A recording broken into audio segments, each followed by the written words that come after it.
Hey there, YouTube. I'm Ikitsu. This is the Ikitsu Times. Welcome to my channel. Welcome to a little bit of Sins of Solar Empire 2. So we're talking about the thankfully very simple and easy to understand Kortovas Oppressor, which is a late game brute unit for the Visari faction. This is just their standard 400-ish durability unit that goes around and punches stuff. And how it works is very, very straightforward. I think that it's, not a subtle ship at all. I think it's also a little bit better than the tech variant of this, the Harcka heavy cruiser, just because the Harcka's in an unenviable position of competing against a much more efficient frigate, as well as some better things across the tech roster for late game.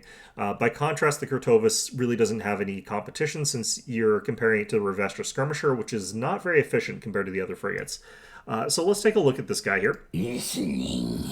So durability is 420, which is a little bit better than the other ones, and that actually does make a decent difference because there's plenty of things that are designed to kill 400 durability cruisers. These guys do reduce the damage from those a little bit, and by a little bit, I mean more than you'd think. That 20 extra, because the smaller amounts above the above 0 point do matter more than the higher amounts. So, the 20 matters more proportionally than upgrading from 20 to 40, for example. So it's more than you'd think. But still not, enough to actually save this from something that does have 400 Pierce. It's got 1,260 shield points, it's got 925 armor points, and it's got 1,380 hull points. Very good numbers as far as that goes. It's very, very beefy ship as far as not dying goes. Hidden statistic of 72 armor strength, which is pretty good. And then it's got 4 heavy wave cannons. Its actual damage per second is 5.5. It's impossible to actually get the ship with 5.5 because you're always going to get some damage upgrades. Those have 300 Pierce for a total of 22 damage per second at 300 Pierce. And it has 1 point defense pulse gun that also has 4.5 damage per second at base. And you're, again, never going to actually have it at that base value. 0 Pierce on the point defense pulse gun. It does move at a maximum speed of 720, which is pretty good. I'm used to seeing Visari ships moving a little bit slower than their contemporaries from the Advent or Tech factions. So the Kortovas being able to sort of keep up with the Harcka or the Destra a little bit is kind of nice as far as this goes here. Now, the wave guns are unfortunately unique as far as non-capitals go to the Kortovas Oppressor, which means that you're on a different upgrade track from your main weapon, which is the pulse guns. And you're actually required to get the pulse gun upgrade, so it's actually really, really expensive to get the upgrades for the ship. Unless you're beelining it and you're getting the first 3 and you're not planning on actually getting the pulse weapons at all, which is an option. But it also has a pulse gun for its point defense. And if you need point defense, then that actually helps. So you're kind of going to end up getting a lot of upgrades if you're going for this thing. Now, for upgrades, there's nothing special about the Kortovas Oppressor. It doesn't have any unique text to it. It just sort of is what it is. Like I said, you're going to get the pulse weapon upgrades for your other ships primarily, but you do technically gain some benefits to your one little point defense gun, which is there. It's present. Being able to destroy bombers a little bit more quickly is the main reason you're going to get these upgrades as far as your Kortovas is concerned. It's not great missile point defense, even if you've got quite a lot of these guys, and you don't need the extra damage since your damage per second is already quite high with your one pulse gun. The wave upgrades are kind of interesting. They start later than the pulse weapon ones, but they're higher. So you start off with 6 for the pulse, you get 12 at the next tier for wave densification. At the same time that you would be getting the rapid pulse cycling at 18%. And then you get like 24% at the same time as you get like 30%. You get 36% at the same time as you get 42%. But then since there's nothing up here for pulse weapons, you get this last one of energized wave charging at 48%, making it actually a more increased weapon than your energized pulse charging. So you can get a humongous potential damage out of energized wave charging because you're looking at this plus the 9%. You're looking at like 57% extra damage. That's humongous. That's way more than honestly it should be getting. So you can definitely see these guys scaling into the late game pretty elegantly. For your other upgrades, you've got precise turret servos, which does matter because that improves your point defense weapon tracking speed and range, which helps you shoot down missiles and fighters and stuff like that. But you also have access to the heavy turret servos, which I think is designed for this ship partly. You do have pretty okay firing arcs, as I understand, on the 4 heavy wave cannons. They are able to fire pretty wide arcs to each side, but Not so much so that I think that it's capable of tracking Corvettes really, really easily. So I still don't know if I would consider this to be a good Corvette counter. The main thing is, though, that Corvettes deal like 1/5 damage against these guys. So Shuriken is doing like 2 damage per second, which is basically nothing.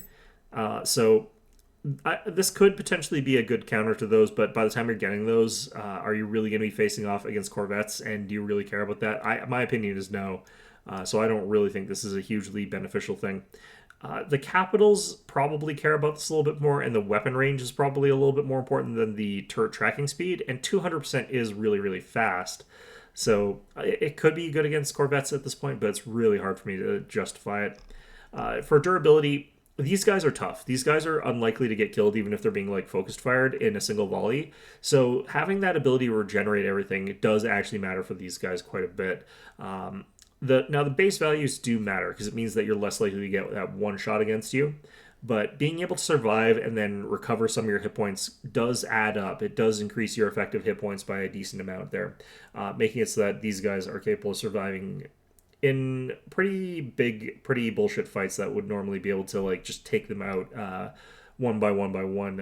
In this case, they're regenerating enough hit points that, especially by the later points of the fight where both sides are a little bit diminished, the Kortovas Oppressors are going to be getting like hundreds to thousands of extra hit points effectively out of their pools just because they're regenerating so quickly during that sort of combat there. So self-repairing systems is going to matter a lot, but adaptive bulkheads is going to also matter. Like all of these are going to make these things really, really beefy.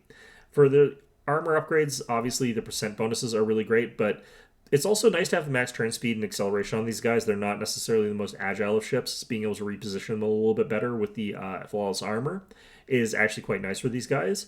The atomic lattice armor also brings these guys up to a very respectable amount of effective armor. And these guys do have a lot of shields, so they benefit both from the base shield amounts, the percentage shield amounts, as well as the shield regeneration. And if you're playing as the Alliance, you do also have access to, of course, your shield burst. That's going to matter more for this ship than a lot of your other ones, because you can easily find yourself knocked out of your shields, and then you have to recharge while your armor is getting knocked on. If you manage to get that burst, it helps out quite a decent amount there. Now, for civilian tech, Empire Research, you're really just looking at Vasari Alliance, which we're not here, getting access to faster build speed. That is going to matter a little bit for these guys, but not tremendously, because these guys do take a lot of resources, so being able to churn them out comes down more to your economy than it is to the build times. But in the event that you do have like enough resources, it is nice to be able to build these a little bit faster. This is late enough game though that you should just have more nano factories or fleet beacons.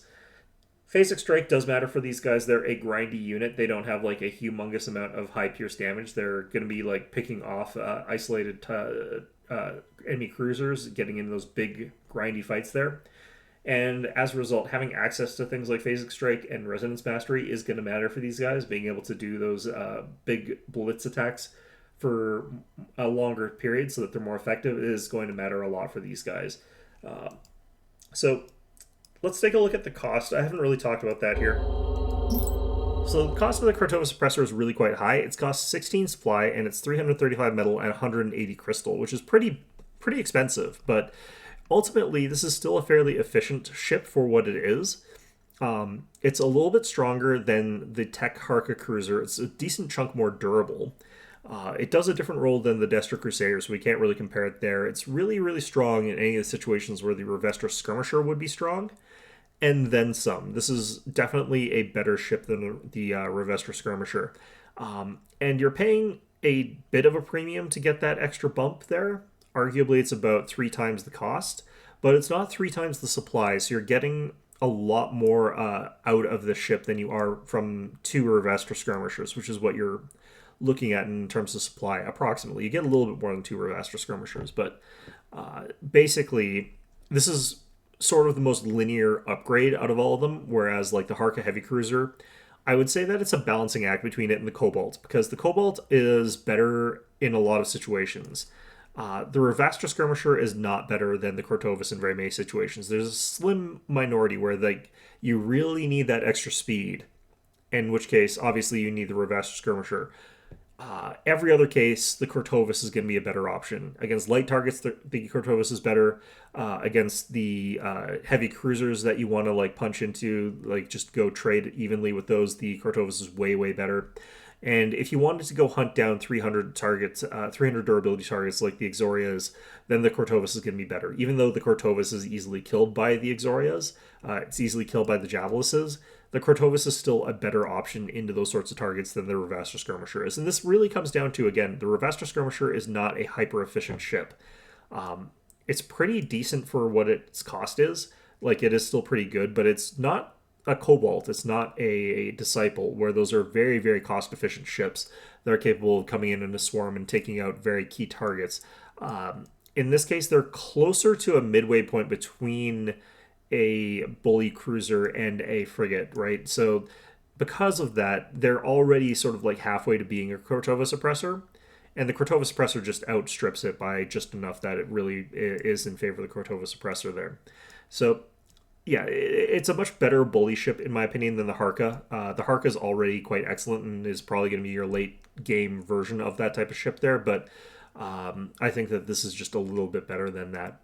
The one problem is that I don't think that there's a ton of great targets that have exactly 300 durability that also can't kick the Kortovas' ass. I think the Kortovas is really best against the Javelis because you do have some of that missile protection for yourself there. And if you got like a big blob of Kortovas', sure, you're not actually going to be able to block all the missiles for an equal amount of money worth of Javelises, but you're so durable and you kill the Javelises so quickly and you're so resilient overall that you're going to be able to sort of get into them and you're going to be able to kill them with relatively few losses. I think that's going to be very, very heavily in your favor. The Exoria, you can't block their laser, unfortunately, but and you're going to be taking their side beams in that sort of fight, but you're still in a situation where this thing is capable of shredding through those pretty quickly and pretty easily. So going after those targets is great. They're good into those 200 durability support type ships there, those carriers and stuff like that. They're good against those sort of things. And they can punch into a carrier kind of okay. Not a carrier, a capital ship kind of okay. They're not great at it. They're missing about they're doing about a third damage in those situations, but that's still about 7 damage per second. That's comparable to a Canrack Assailant. Now, the Canrack Assailant is much, much cheaper than a Corttova Suppressor, but still, that's an impressive amount of damage to be able to do with a ship that's really suboptimal into that sort of scenario. So I think that they're a good all-arounder ship, even a little bit better all-arounder than something like the Harcka. So, in any event, though, that's pretty much everything. Oh, right, one more thing, actually. I do want to talk a little bit about phase resonance.